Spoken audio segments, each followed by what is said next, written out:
It was May 4.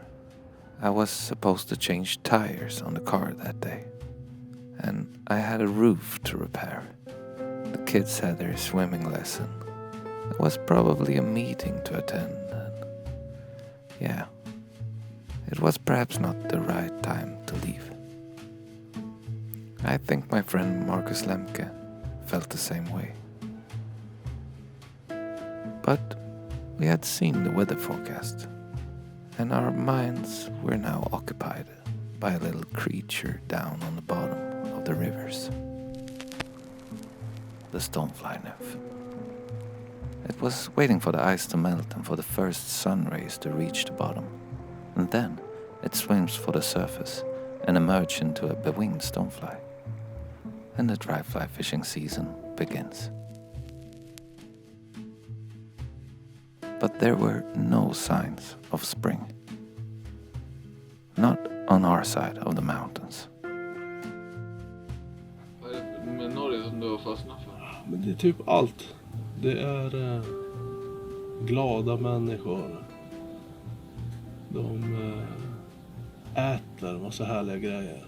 Svolverpostej. Superbra fotbollsspelare. Skidor. Superbra på att åka skidor. Olja. De är rika. Mycket pengar. Där står den. Det hänger bara på när det blir den första dagen med temperatur. Då brukar det vara bra. Och det ska ju vara imorgon. Då ska det ske. Här har du dina birdshots.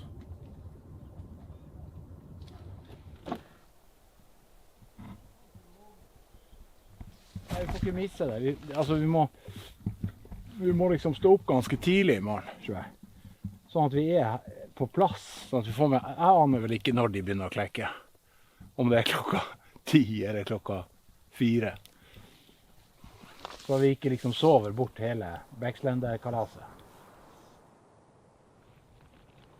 One of the best feelings you can achieve as a dry fly fisher is probably the undescribable feeling of being on the right spot at the right time.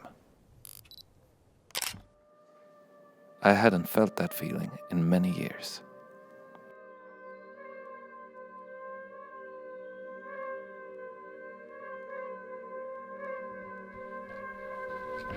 Det är fint. Det är en helt fantastisk dag.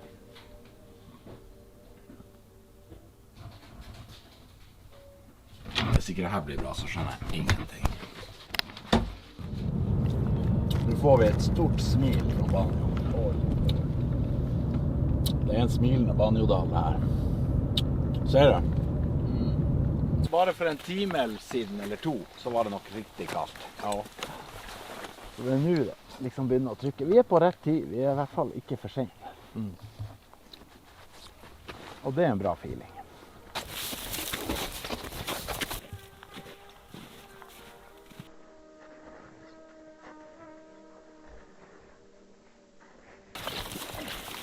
Där, första riktiga sån här streaker.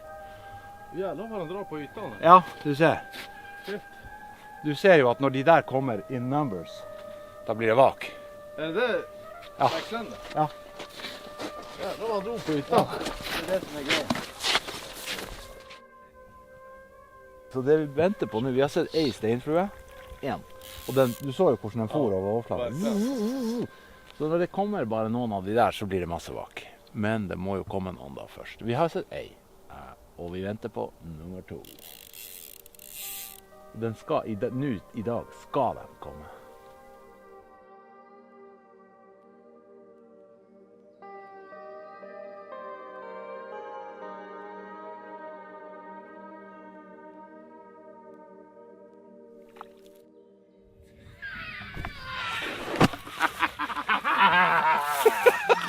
Nu fick jag feeling. Oj. Det där var väl ganska stort.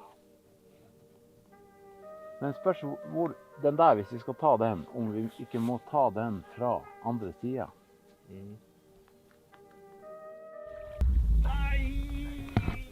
Ai. Double duck. Double duck i Banjo. It was perhaps not exactly the right spot at exactly the right time. kan hende at vi skal prøve oss å finne en plass der det er litt mer steady action.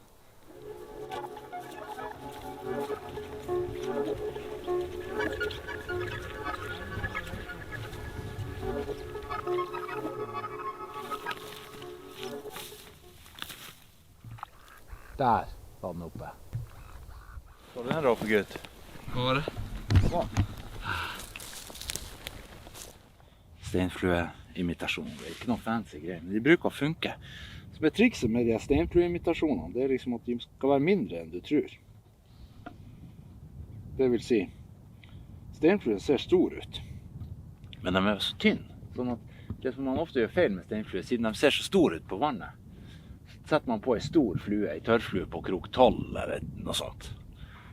Og så får man ikke noe fisk.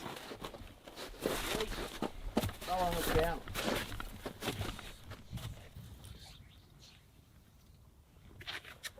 Nei. Ja, ok. Jeg later den ligge.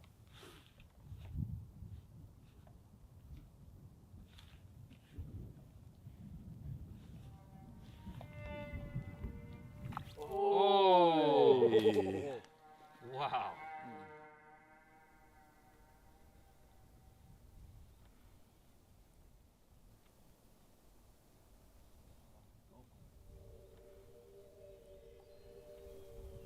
Flua ser bra ut. Oi. Og litt lengre også. Det var et bra kast.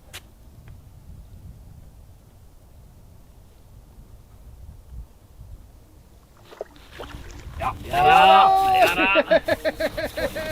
Ja da!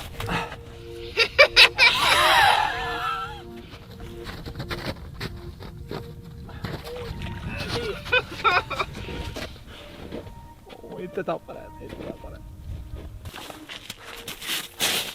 Den är så vacker. Se den där! Ja da!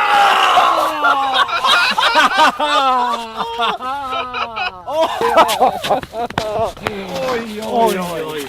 Se den här. Oj. Se på den här. Det är en snygg. Det är en snygg öret. Oj. Se på det här.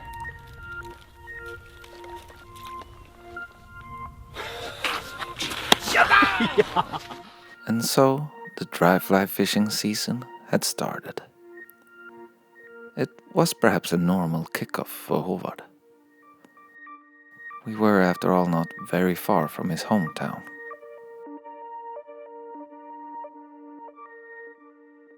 My personal experience of dry fly fishing is perhaps best described as a chain of failures and broken dreams. So for me, the 5th of May was a game changer. This is a short recap of that day. To the sound of Gällivare Swing by Torbjörn Ömalm. Där var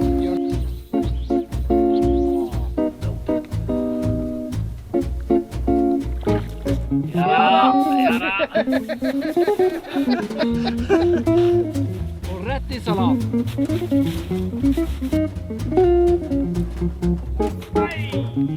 Jeg så en der oppe også.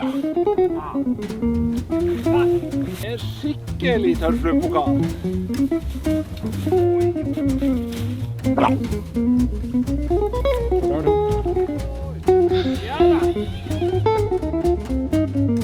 Og så er det typisk med de her steinfluen på våren at de kommer i sånne pulser. Så kommer det liksom en masse steinflue, og så kommer det 5-6 vak, og så er det borte. Og så går det noen minutter, og så kommer det en ny puls.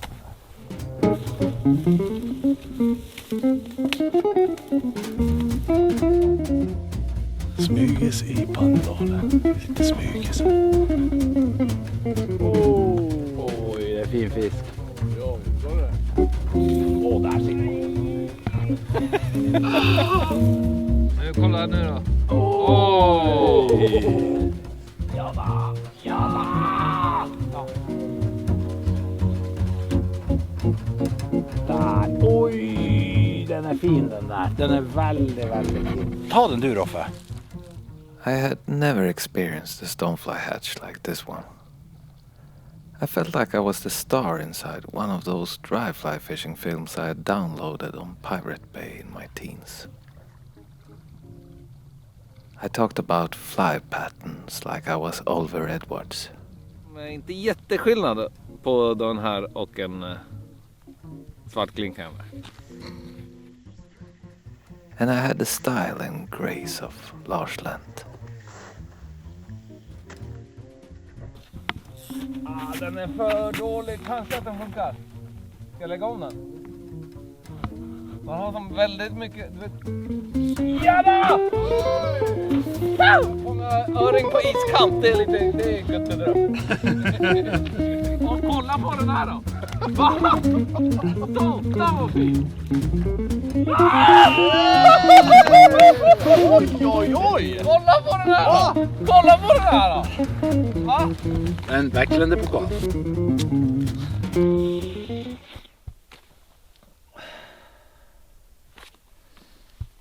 Det var inte jättedålig dag idag.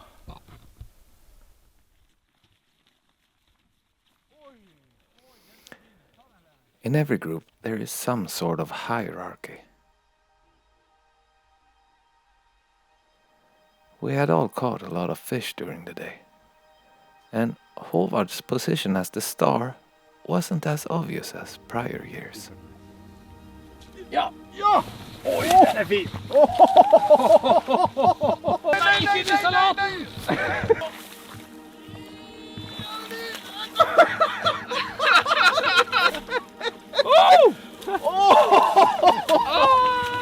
Oj, oj, oj, oj. Den är fin! Kolla in den där alltså. Aj! The Banjo treatment.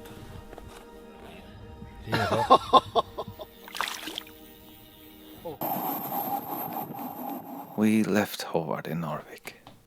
Marcus jumped off the train in Gällivare and I continued back home to Umeå. My fly fishing life is a bit complicated because I don't live inside the golden zone for dry fly fishing.